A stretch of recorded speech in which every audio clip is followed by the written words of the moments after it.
Hey, how's it going, everybody? Charlie Wilson here, aka Sinister Charlie. Welcome back. There's a lot of construction going on in the background. I don't like it very much, and I just started this video. Hey, yeah. So I got some new headphones for my birthday. I thought that was pretty cool.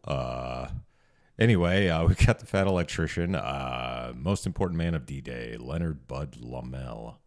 Lomell. Yeah, I don't know anything about this guy. Like most of Fat Electrician stories, I have no idea. So this is why we watch them. We're going to find out, and we're going to have a good time.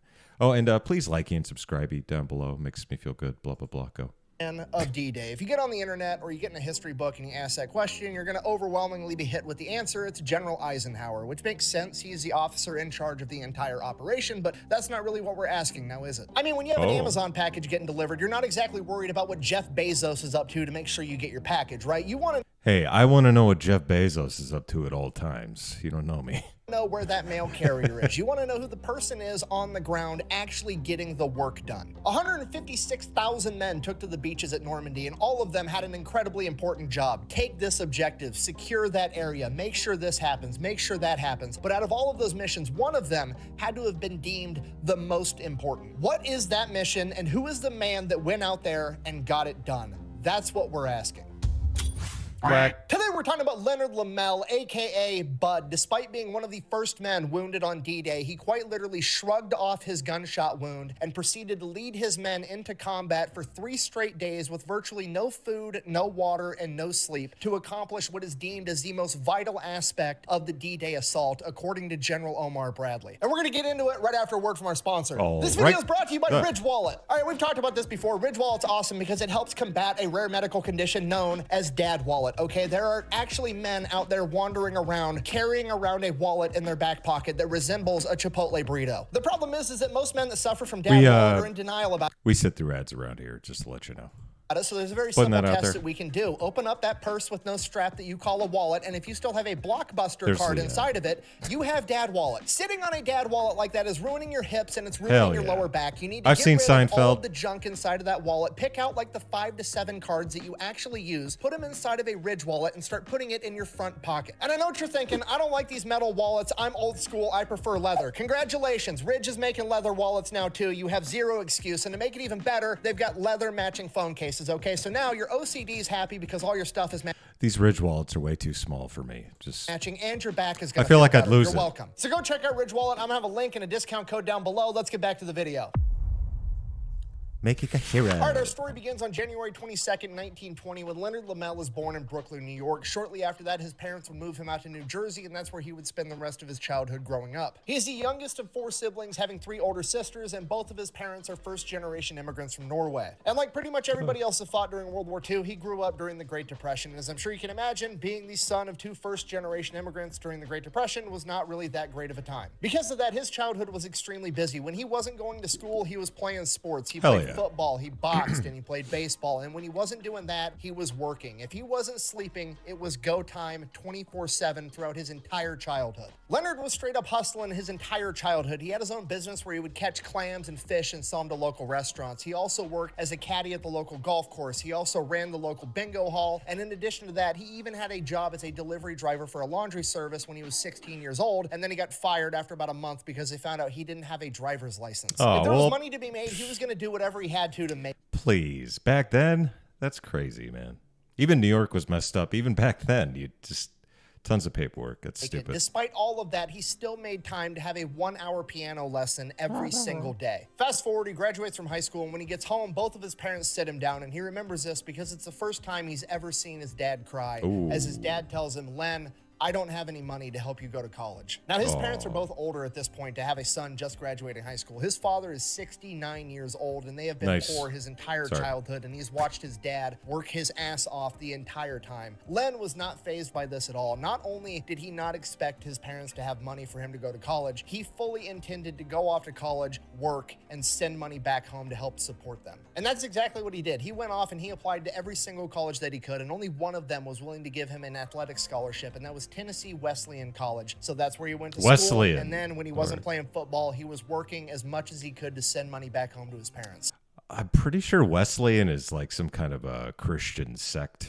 like a different. I've heard about it like once before. I don't know. It's weird. Anyway, Now, while sorry. he was going to college, the draft had started, so he figures, hey, I'm probably going to end up getting drafted anyways, so I might as well go off and try to join one of the military academies, because then I get to become an officer and I'll make even more money, which is going to allow me to send more money back home to my parents. So he wants to start applying to all the military academies, especially West Point. The problem is he goes up to the recruiter or the liaison and he's talking to him. He has all the paperwork, but he needs his birth certificate and he doesn't have it. Not only does he not have it, he doesn't even know if he has one. It's not uncommon for people born in the 1920s and the 1930s to just not have a birth certificate. A lot of people were born at home and he honestly has no idea. And mom and dad don't have a house phone, so he ends up calling his older sister and is like, hey, do I even have a birth certificate? Do you know? Do mom and dad have it? Do I need to go figure out how to go get one? What's the deal here? And his sister gets like all quiet and awkward over the phone and she's like, I think it's best that you just come to my house and we'll talk about it. So he's like, all right, this is weird, but whatever. Yeah. So he sets up a time and he goes over to his sister's house and they meet up. So he shows up at his older sister's house. She answers the door. She's being all awkward. She's got tears in her eyes. And he's like, what is the big deal? I'm just trying to get a birth certificate. What is going on? And I'm guessing that he was not born in the United States. That's going to be my guess, and that he was born in Norway.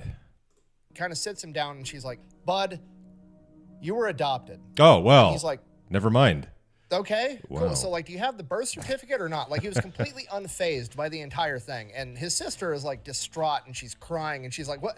You don't care? And he's like, no, not really. I had two terrific parents and great sisters. I love you guys. It makes literally zero impact on my life. I'm just trying to get this birth certificate so I can go off to West Point. How do I go about getting it? And his sister is like, okay, look, I'll get the birth certificate from mom and dad. You just have to promise me that you won't let them know that you know that you're adopted, because it means a lot to them, because they really do want you to know that you're their actual son. And Bud, just completely unfazed still, is like, yeah, okay, cool, great, just get the birth certificate. I got stuff to do. Okay, great, wonderful, bye. While his sister's figuring that out, he finishes up, graduates from college in 1941, moves back home to New Jersey, where he starts working for the railroad as he starts getting the rest of the paperwork together and applying to all the military academies. And then before he can get accepted into a military academy, he ends up getting drafted, and so that kind of blows a hole in his entire plan. Oh, that's such a good show. I forget the name of the show and the name of the guy, but this show is hilarious. I'm ruined. I'm ruined.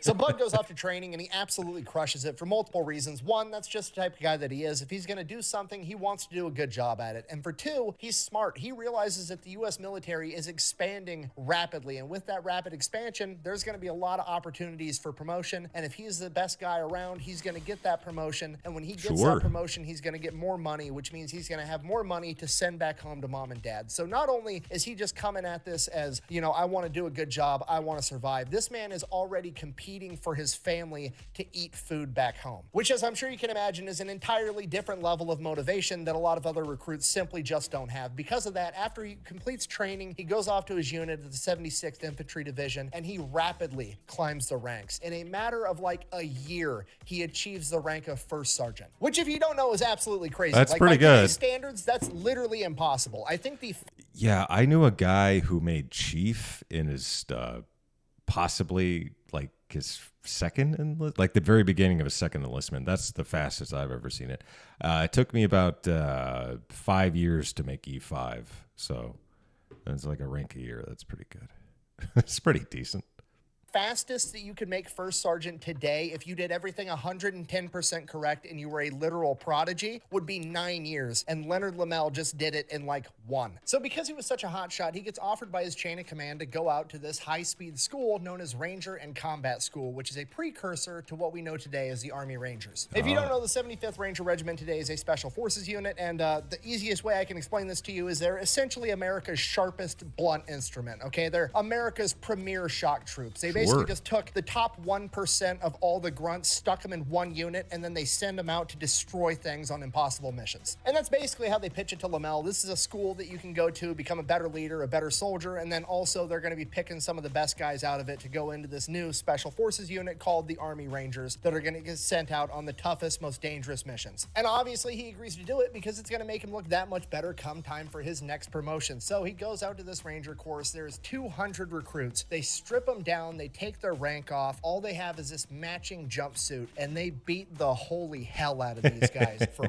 weeks. They barely feed them. They barely give them water. They're making them do hand-to-hand combat training all day long. They're doing ruck marches. They're doing physical training. It is an absolute nightmare. This is nothing like the recruiting brochure. By the time that training's over, that class of 200 high-speed soldiers has been whittled down to 60, and Leonard Lomell is one of them. Not only is he one of the 60 that made it, he is one of the very best, and he is personally asked by the general in charge if he wants to become an Army Ranger, because they are standing up the 2nd Ranger Battalion, and they are looking for new recruits. And to the general's shock, Lomell actually tells him he'd have to think about it. This kind of catches the general off guard, right? I mean, this is a big deal. He just went through Ranger school. Surely he wants to be a Ranger. Why wouldn't this guy say yes immediately? So he kind of pushes him on it, and Lomell tells him, like, hey, look, I'd love to do it, but here's the deal. At the end of the day, I'm here for whoever's going to pay me the most money. If I go back to my old unit, I'm going to be a first sergeant. I don't want to...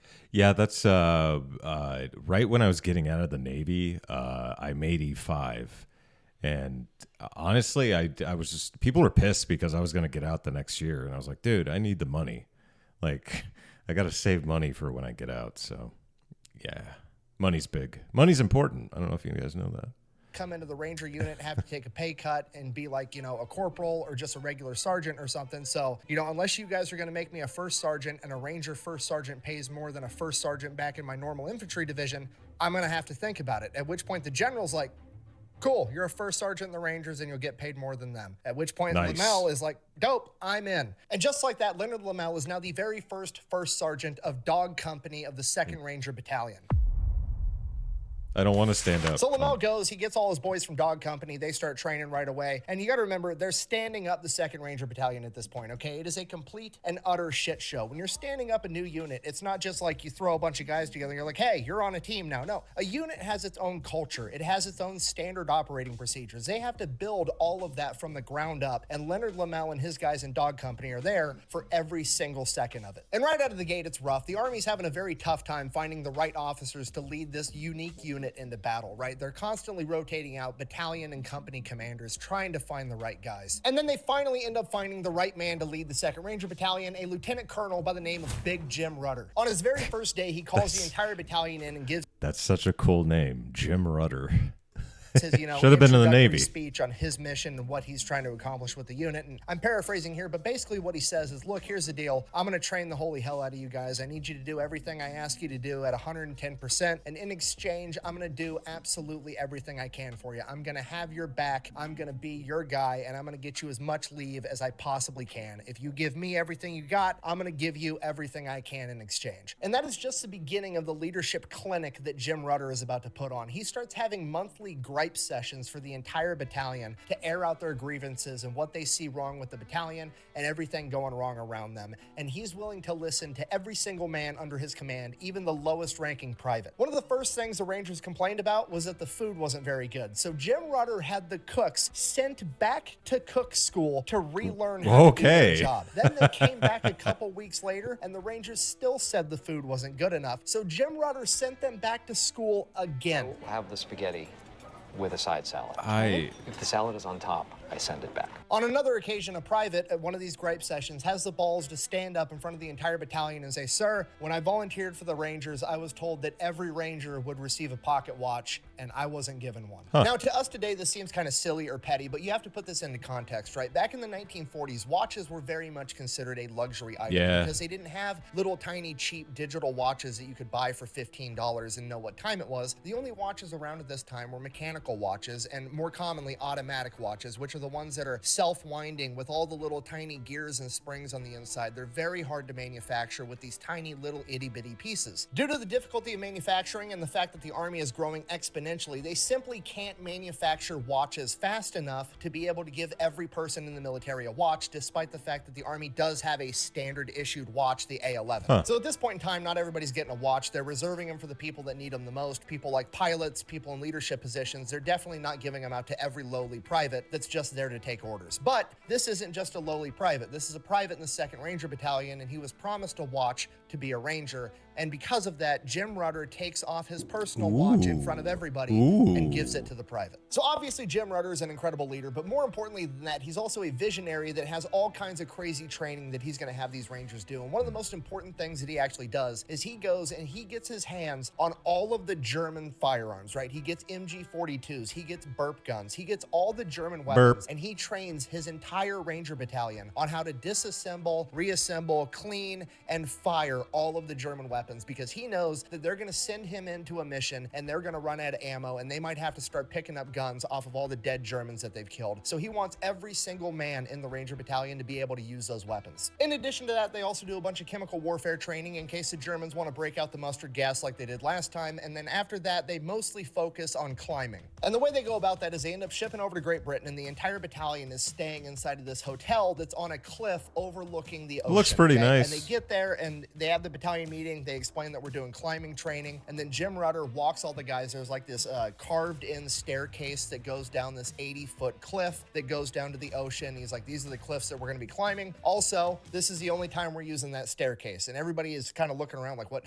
How are we going to get down here if we're not using the stairs? Rappel. Every single morning to get to training, the Rangers have to go up to the 3rd story of the hotel, tie a rope to the radiator, throw it out the window, rappel down the side of the hotel, run across the yard, scale the chain link fence where the cliff is so nobody falls off, and then rappel down the 80-foot cliff just to get to the beach to get to training on how to climb. And once they're down there, they do all different types of climbing. They're climbing with grappling hooks and ropes. They're climbing with nets. They're free climbing. Any and every technique they have available, they're getting super. Is Germany that rocky? I don't know, man. Maybe Okinawa, but I don't know. It's weird. Good at. And around this time in training, one of the sergeants for Dog Company accidentally drops an entire ammo bag on the men down below him, and somebody ends up getting injured. The company commander ends up ordering Lomell to bust this guy down from sergeant to private, which is a big deal, getting demoted from NCO all the way back down to private. It's a big pay cut. It sucks. Lomell doesn't want to do it. It was an accident, but he's ordered to do it by the company commander, so he has to go ahead and he does it. And this sergeant, now private, doesn't take it very well, and he says something along the lines of, you know what, that's fine, first sergeant. Once the battle starts, first sergeants always get what's coming to them, and I'll see you in battle. Kind of like this veiled threat. And Lomell's like, okay, whatever. Sorry. Wow. Sorry, you're upset. Anyways, moving on. They get back to training, and they're climbing more. And while they continue their climbing training, they find out that not only are they going to be partaking in D-Day, but they're going to be given the most I feel like that's foreshadowing, like something bad is going to happen with that one guy. It's kind of weird. Anyway. Dangerous and most important mission of the entire D-Day assault. Pointe du Overlooking the American Hack. landing sites of Omaha and Utah Beach for D-Day, there is a point known as Point Dhawk, and on top of it is 6 German 155mm artillery pieces. If these artillery... Duhokvich. It's like Duhostovich, you know, the Rammstein. Pieces are allowed to remain functional during the landings, it will lead to the deaths of tens of thousands of Americans and potentially the sinking of Navy vessels because it overlooks the surrounding ocean as well. The problem is the only way to get up there to destroy that artillery is to climb a 110-foot cliff face while the Germans are shooting at you. This is deemed absolutely impossible by military intelligence. One of the military intelligence reports literally says, and I quote, 3 old women with brooms could repel a landing force at Point Dhawk. General Bradley, in his memoir, recalls this order as the most difficult thing he's ever asked of anyone in his 40-year-long career. Because of this, they give the Rangers anything and everything they think they might need to be successful, and they're allowed to come up with whatever plan they think is going to work, because at this point, they're basically the climbing experts in the U.S. military. They get them aerial footage so they know the terrain. They build them 3D models so every single Ranger in the 2nd Ranger Battalion can remember every little tiny aspect of Point Dhawk. So the plan is they're going to show up to Point Dhawk and try to disable this artillery prior to the first wave of D-Day, because remember, that's the entire point. They have to get this artillery disabled before everybody else starts landing on the beach, right? So not only are they being given this difficult task of climbing a 100-foot cliff under enemy gunfire, nobody else is there, so they get the Germans' undivided attention the entire time. So the obvious question, how on earth are you actually going to do this and have any amount of success? Hear me out. We're going to take all of the landing ships and we're going to mount gigantic grappling hooks onto rocket launchers. All right. And we're just going to beach the ships and fire rocket-propelled grappling hooks up, dude. over the cliff and start climbing as fast as humanly possible. And then as soon as some of the guys start making it to the top of the cliff and getting in a firefight with the Germans, and the Germans have their hands occupied with that, we're going to bring in another landing ship that's got a fire truck ladder on it that can reach to the top of this cliff. We're going to beach that and then use the fire truck ladder to funnel more guys up the cliff even faster. And at the top of that fire truck ladder is going to be a guy with 3 Vickers machine guns. So he's just going to pop up from this cliff edge with 3 machine guns and start. That's awesome. That's pretty rad, dude. That's great. It looks like fun. Mowing down Germans. It's the craziest fucking plan I've ever heard in my life. So what do you need besides a miracle? Guns. Lots of guns. No one has ever done anything like this. That's why it's going to work. You remember a couple of minutes ago when I said the Rangers are the U.S. military's sharpest blunt instrument? This is exactly what I'm talking about, okay? Their strategy is to run face first into the German defenses and just be so fast and so overtly aggressive that they win anyways. I mean, could you imagine being a German soldier, seeing a bunch of American ships roll up, and they're like, oh, hey, the Americans are here, and suddenly gigantic fucking grappling hooks strapped to rockets start landing 100 feet up this cliff next to you. You're like, what the fuck is going on? And then as soon as you're able to get your shoes on and grab your gun and go do something about it, a fucking fire truck ladder pops up from over the side of this cliff with a dude with 3 fucking machine guns. He's only got 2 arms. What does he need 3 machine guns for? This is the most American shit I've ever heard of in my entire life. I mean, we've all heard the expression, it's faster to switch to your sidearm than it is to reload, but we've never heard the expression, it's faster to switch to your tertiary machine gun than it is to reload your first 2 machine guns. So that's really the entire game plan, just straight up brute force and ignorance. Hit the enemy so hard, so fast that the fight is over before they even know they're in a fight. D-Day. D-Day. All right, D-Day. This is the part where I wish I could tell you that they rolled up, everything went according to plan, and it was quick, violent, and over. We win, hooray. But that's not what happened because it was a shit show the entire time. Here's what's going on. It's supposed to be about an hour and 20-minute boat ride in a British LCA. Think of it as like a bigger version of an American Higgins boat, and we've got the British Navy piloting these ships. And while that's going on, we've decided we're not just going to use the element of surprise. Instead, we're going to pound Point Dhawk with aerial bombardment and naval bombardment from the USS Texas and the USS Arkansas, and then we're going to stop bombarding it right as the Rangers roll up. That way, by the time they get the courage to poke their heads out, the Rangers have already scaled the cliff. That's the plan that we're going with. And the first problem is half the Rangers have food poisoning. Last night for dinner, they gave these guys hot dogs, and one of the batches of hot dogs was tainted, and now about... Hot dogs? I think that's the one food that I would trust not to have food poisoning with. I don't know. That's weird.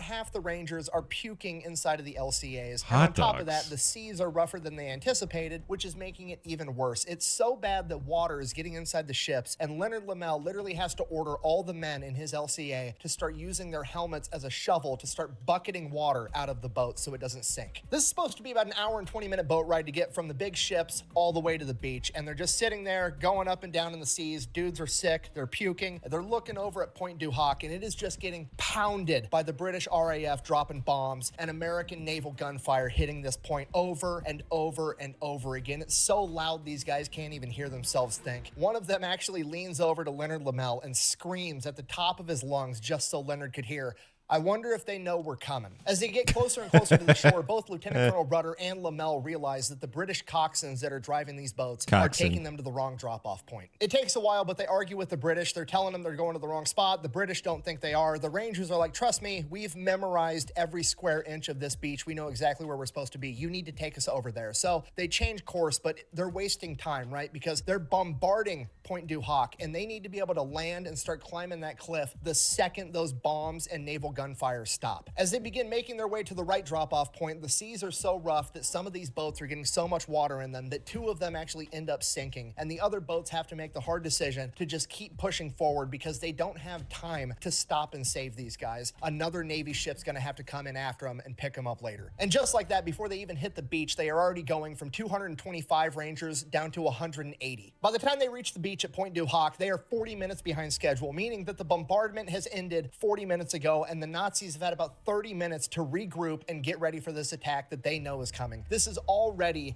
catastrophic to the success of this mission, but there's nothing they can do but keep pushing forward because they can't do it a different day. There's 156,000 other men that are about to hit the beaches, and if they don't take out these guns, they are going to get bombarded with 155 millimeter artillery fire. And to make things worse, because the Rangers are 40 minutes behind schedule, it means they've got about 20 minutes to scale a 110-foot cliff under enemy gunfire, get up there, fight the enemy, and destroy the artillery before everybody else starts landing on the beach.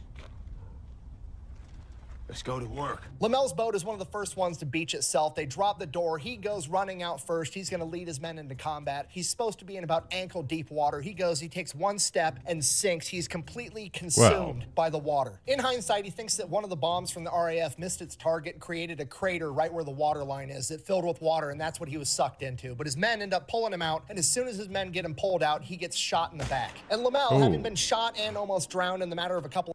Is that going to be the guy? Is that going to be the guy who got demoted? I imagine it might be.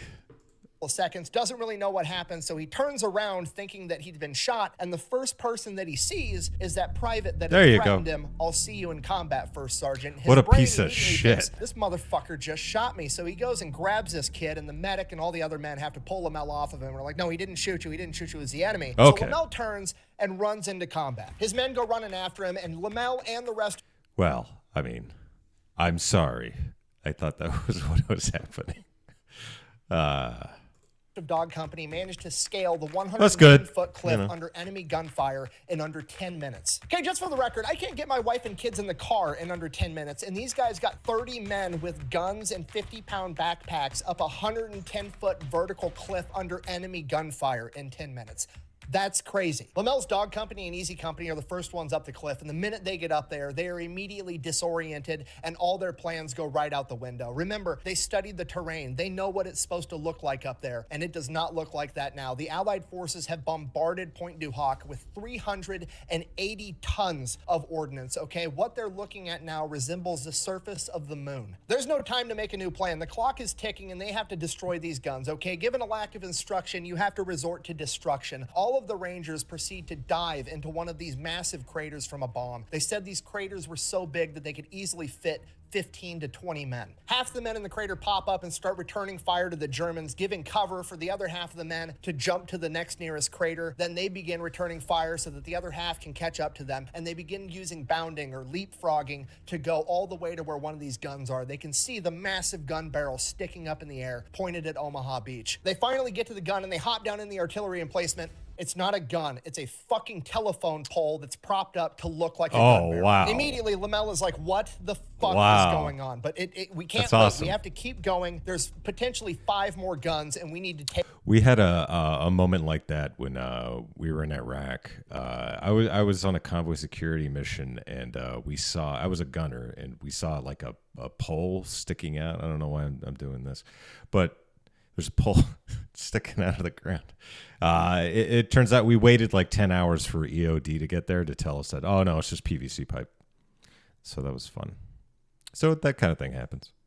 Take them out too. So they begin bounding again to the next gun. It's a telephone pole. The next gun, it's a telephone pole. Soon, they've been to all 6 artillery emplacements, and all of them are telephone poles. The guns aren't even here. Lomell is furious. He's got steam coming out of his ears. Was all this for nothing? Were the guns ever here? Was this just a clever ploy by the Germans and the U.S. military intelligence fell for it? Did he just risk his life and all the lives of his men for literally no reason at all? And as Lomell's trying to figure out what to do next, there's this underground fortress that they didn't even tell him was there. They just found it. So Easy Company ends up going in. They're going to clear out the fortress while the rest of Dog Company goes and tries to find these guns. And if they can't find the guns, they're going to go to the road back behind Point Dhawk and try to hold it to prevent German reinforcements from going to Omaha and Utah Beach. So Easy and Dog Company split up. Dog Company heads out to go defend this road. And as they're making their way there, Lomell notices a set of ruts in one of the roads, like something really heavy drove through when the ground was wet. He wants to go investigate, but also he can't. There's too many moments for me to say like stupid one-liners,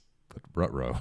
And he's literally accomplished nothing so far, and he has to go defend this road and prevent reinforcements. He has to do something to help the guys out on the beach. So what he decides to do is he's going to send the rest of his company to go defend that road. They all know what they're doing. He grabs his best buddy, Jack Kuhn, and him and Jack are going to go investigate these ruts real quick. It's probably nothing, but he has to know. So Lomell and Jack take off running, following these ruts, and after about a mile, it actually leads to all 6 of the German guns. I told you I would find you. Now, they don't know this at the time, but the reasons the Germans moved the guns to an alternate location was because all of the Allied bombing raids that took place prior to Normandy had orders that they weren't allowed to come back to Great Britain and land if they still had bombs. If they had bombs left after their mission, they were ordered to drop those bombs in the English Channel, or they could drop them on any German military installation they could find along the way. And as it would have it, by sheer coincidence, most of the time, the last German military installation before going into the English Channel was Point Dhawk. So it had been getting pounded for weeks and months by just random bombs at random times. And because of that, the Germans realized that they needed to move the guns to an alternate location, and the American and Allied forces had no idea. From there, the Germans were planning on having the men in the underground tunnel network at Point Dhawk be able to call back targeting information to the further back guns, and they'd still be able to fire on all the beaches. And the only reason these guns aren't firing at this exact moment is because Easy Company is down in that fortress fighting the Germans. And apparently the Germans that are supposed to be manning these guns haven't heard anything yet, because they're still back 50 yards away dicking off at their little camp, leaving the guns completely unmanned. So they both sneak up to these gun emplacements, and Lomell tells Jack, hey, give me your thermite grenade, keep your gun pointed on those guys over there. If they start coming towards us, light them up, and that'll be my signal to hop out of the hole, and we'll try to run off back to Dog Company. So Jack postures up with his gun pointed at the Germans off in the distance. Lomell hops down in the hole. He starts using these thermite grenades. Now, it's a grenade, but it doesn't go boom. It's not loud. It just melts at 4,000 degrees. And he takes one of these grenades, shoves it. Thermite paint. Well, Jessie Ventura action.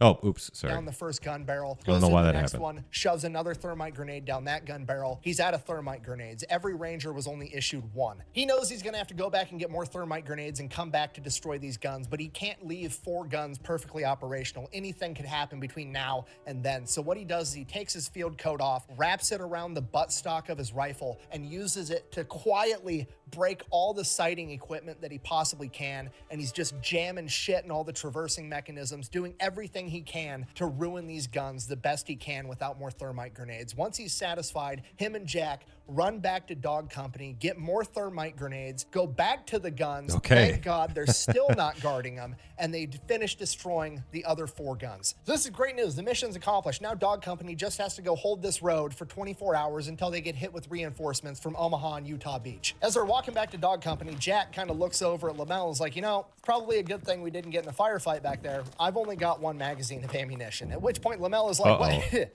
Why? He's like, I lost it at some point during, you know, all the climbing and running around from bomb crater to bomb crater. So yeah, I've only had 15 bullets on me this entire time. And he's like, why didn't you ask me for some? And Jack's like, I don't know, I didn't think about it. Regardless, they make their way back over to the road to link back up to Dog Company. When they get there, Dog Company is in the middle of a firefight. Dog Company's on one side of the road, hiding in some foxholes or a ditch or whatever. On the other side of the road, there's a house and a German machine gun nest that they're having this firefight with. Lomell gets in there, figures out what's going on. Basically, his entire... Sorry, these long videos really do a number on my back.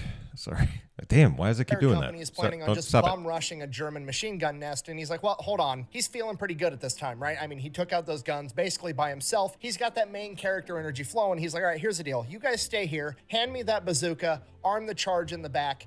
I'll take care of this. So they arm the charge in the back, hand him the bazooka. He goes running up, pops up out of the ditch with the bazooka, aims at the machine gun nest. They start returning fire. Lomell fires a bazooka. Click.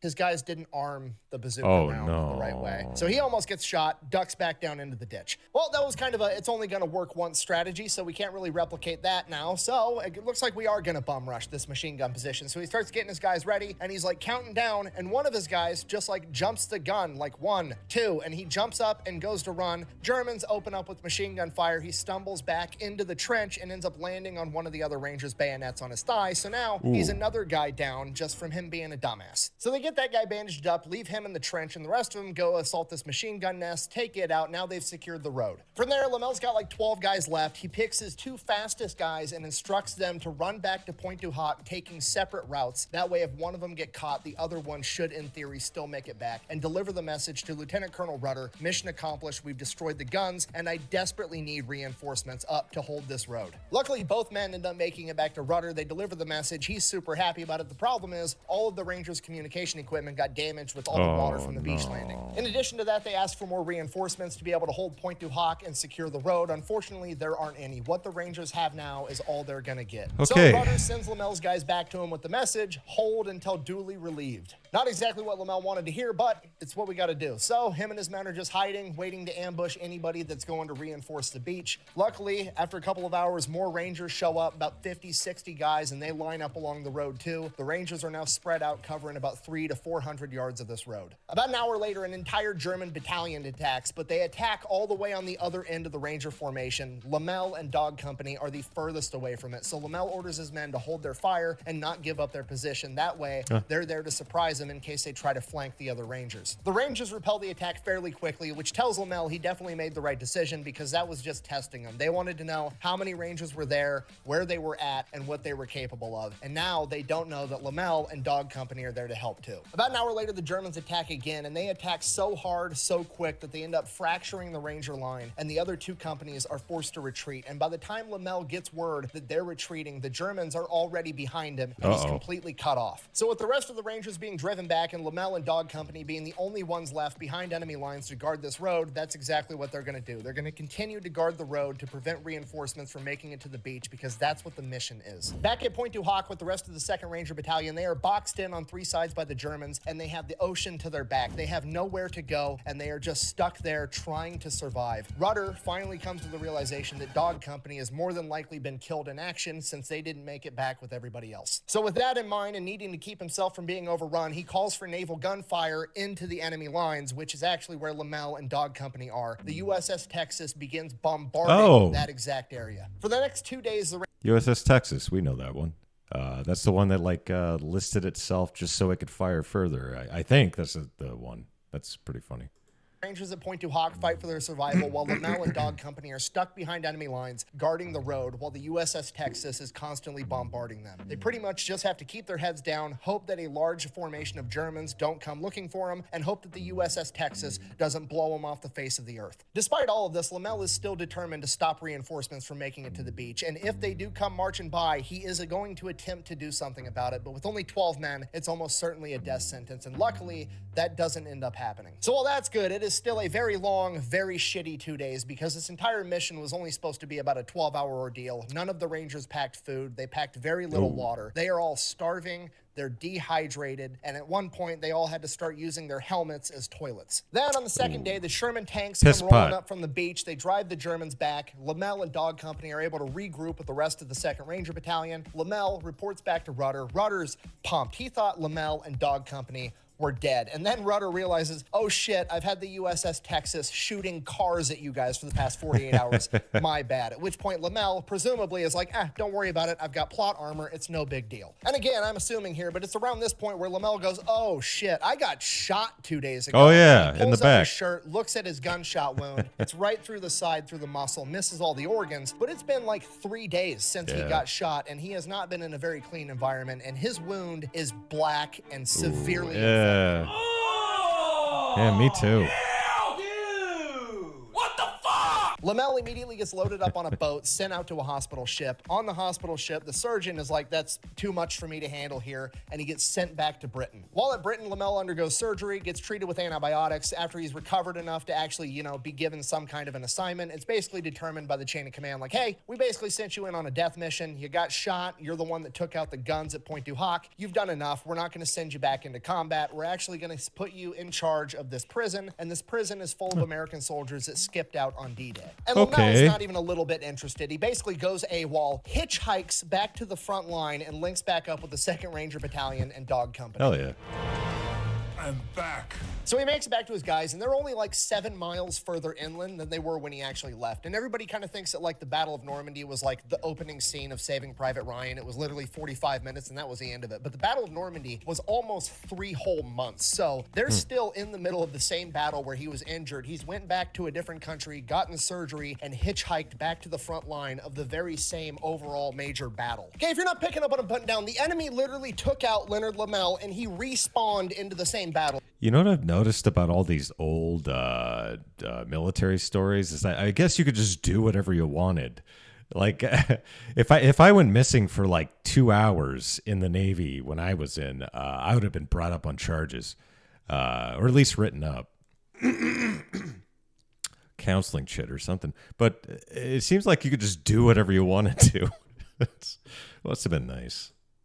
Okay, this is the most main character shit that's ever happened. So he gets back to the 2nd Ranger Battalion. He is immediately given a promotion to Sergeant Major, the highest enlisted rank, and then he is also given the Distinguished Service Cross. Now, the Distinguished Service Cross is the 2nd highest award that you can get, right below the Medal of Honor, which raises a question, why on earth is he not being awarded the Medal of Honor? And the answer to that actually lies with the 1st Ranger Battalion that is currently basically a bunch of living legends after fighting through North Africa and Italy. Their commander, William Darby, they were affectionately known as Darby's Rangers. He felt that the Rangers were not a group of individuals that fought on the battlefield together, but they were one singular entity because that's how tight-knit their team was. So with that sentiment in mind, he kind of declared that Rangers weren't really eligible for the Medal of Honor because they didn't feel that one man should be honored, the entire unit should be honored. So on one hand, that's kind of cool, but on the other hand, it's kind of silly because he still allowed the Rangers to get every other singular individual awarded medal under the sun, including the Distinguished Service Cross, Silver Stars, Bronze Stars. So like, why not let him get the Medal of Honor as well? Just seems kind of silly. And Lieutenant Colonel Rudder actually kind of agreed with me, and because of that, when he pinned the Distinguished Service Cross on Lomell's chest, he told him, and I quote,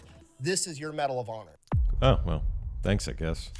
From here, the Rangers are going out on missions, Thanks. a couple of skirmishes here and there. They end up going to the Battle of Brest. There's this hilltop that nobody else can take called Hill 63. They send the Rangers in. Rangers take over the entire thing. They control the hill until the battle at Brest is over. They've won that. After that battle, Lomell gets another promotion, and he gets a battlefield commission to 2nd Lieutenant, becoming an officer. From here, the Rangers get sent over to a place called the Herzen Forest. Very, very dense forest, and it holds virtually no strategic advantage to the Allies, but for some reason, the Germans really seem to think it's important, so the Americans are just going to fight them for it. They don't even know why. And here's a kicker and sad/ironic part, but the Germans are actually running on the exact same logic. They also have no need for the Herzen Forest, and they don't know why they're fighting there. The only reason they're showing up and fighting so hard is because the Americans are showing up there and fighting so hard. So they think the Americans want it for some type of strategic advantage, and they have no idea why either. So literally both sides of this extremely deadly battle are just operating on, I don't know what you're up to, but fuck you, I'm not gonna allow it. Guess what?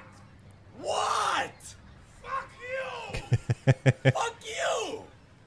Fuck you! So Lomell and the Rangers end up showing up, and he's thinking in his head, like, okay, I'm an officer now. They're going to send us into battle. I'm going to go take the hard objective, whatever that is. We're going to win. Hooray. But the leadership doesn't really understand how to use the Rangers or know how to use them yet. So they just end up putting them out on the line and tell them to hold this ground and don't let the Germans through. And Lomell's pissed about this because A, this isn't how Rangers are supposed to be used, and B, this job absolutely sucks. You got to remember, it's like October 1944 over in like the Belgium, Germany area. Okay, it's super cold, and all these guys are doing is basically hiding in their foxholes, freezing their asses off all day. So this goes on for like a month, just being cold, having the Germans drop artillery on top of them, and then after a month, on seemingly a random day, they get orders to move out. They've got some dangerous mission they're supposed to go on. There's a town called Bergstein, and right next to that town is this gigantic hill known as Castle Hill by the Germans, but the Americans call it Hill 400 because it is 400 meters high. Hill 400 is the high ground of the Herzen Forest, and it is the reason that they're not making any headway in this battle because the Germans can see everything, and they just call in artillery on top of them. Well, there you go. They try to move forces forward. So the American forces have to take this hill in this town. The problem is every time they move an infantry regiment in, they just get beat back, and nobody can seem to penetrate and take over this town and this hill. The last American unit that tried had just over 5,000 men and tanks, and they failed. So now they're going to send in the 2nd Ranger Battalion with approximately 500 men. Lomell, his guys at Dog Company and F Company are going to be responsible for taking the hill, and all the other Ranger companies are going to be taking Bergstein. They spend the first 2 days sending out patrols, finding every single German machine gun nest and fortification. And after they know where every single German is, they launch a surgical attack, and they're able to capture both Bergstein and the hill in an hour and a half. But the problem is both Dhawk and Fox company commanders got killed during this attack, and now Lomell is the only officer on the hill, and he is in charge of everything. So now he's got to hold this hill for the next 24 hours till reinforcements show up. It shouldn't be that hard, but what Leonard Lomell doesn't know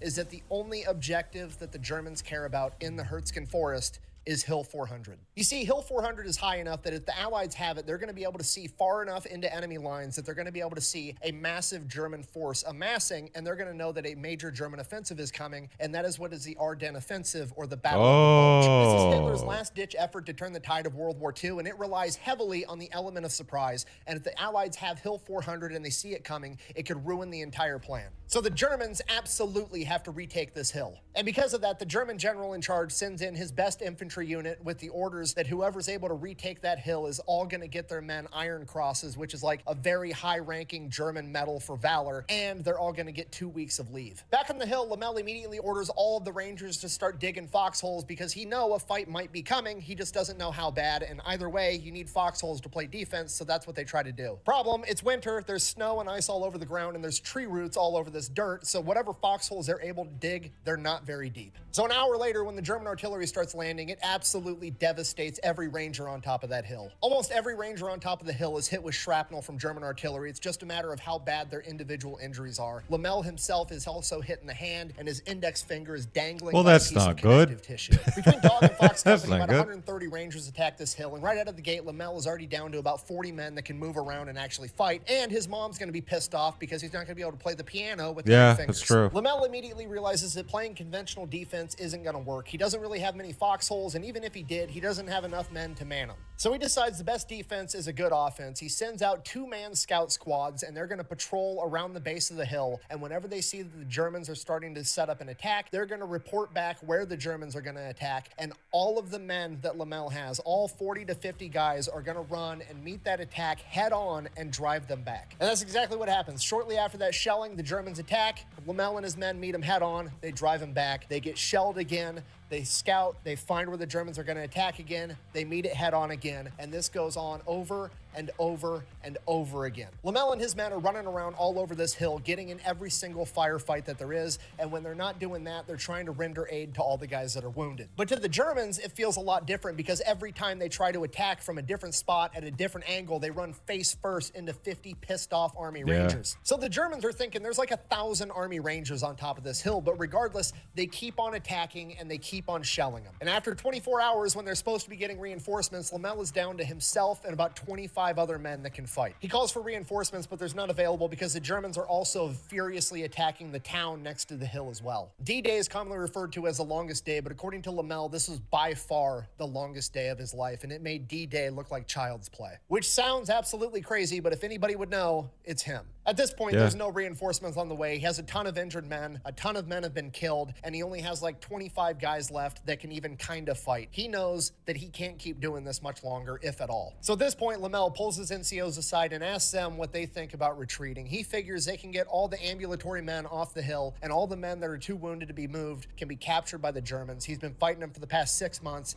and he knows that the Germans are at least going to give them aid and take care of them to some degree. The best we came up with, sir, is like, fuck it, you know? Fuck it. It's gonna be a shit show no matter what we do. All right. Fuck it.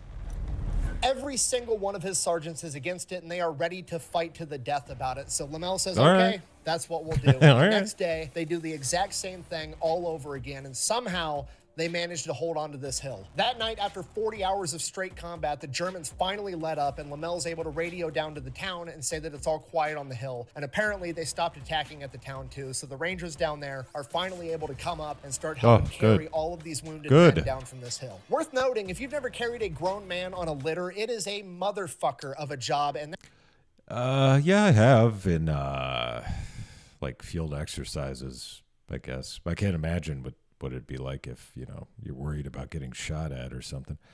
Yeah, Yeah. That's if it's in good I do, though. conditions in daylight on level ground. I can't imagine having to carry this many men in the dark down a hill covered in snow on a litter after 40 hours of straight combat. But the Rangers somehow managed to get it done, and despite his hand being messed up, Lomell is the last man to leave the top of that hill as he lets the other Rangers take it over. During the 40 hours of combat for Hill 400, Lomell and 106 other Rangers were wounded and 19 men were killed in action. 24 hours after the other Rangers take over, they hand it over to another Army unit that relieves them, and 9 days after that, Hill 400 is retaken by the Germans during the Battle of the Bulge. When the Battle of the Bulge kicks off, Lomell is in a convoy headed back to Paris, hopefully to get surgery to save his finger, and because this major German offensive just kicks off, his convoy gets diverted and they have to go hold a road in case the Germans show up there, and sure enough, they do. So now, Lomell, being the only officer there, has to lead this ragtag group of whoever the fuck soldiers into combat to fight the Germans. He does. They repel the Germans, but Lomell ends up getting burned and blown up and is now suffering from internal bleeding. So now he's in a field hospital getting treated for internal bleeding, and while he's in there, General Eisenhower signs an order that any soldier that's been wounded at least twice and has earned a medal for valor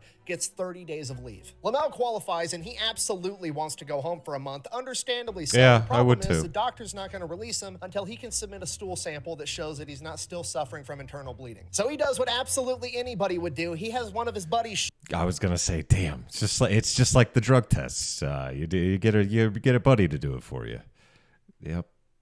Shit in that cup for him, and then he goes home. What am I, a chimpanzee?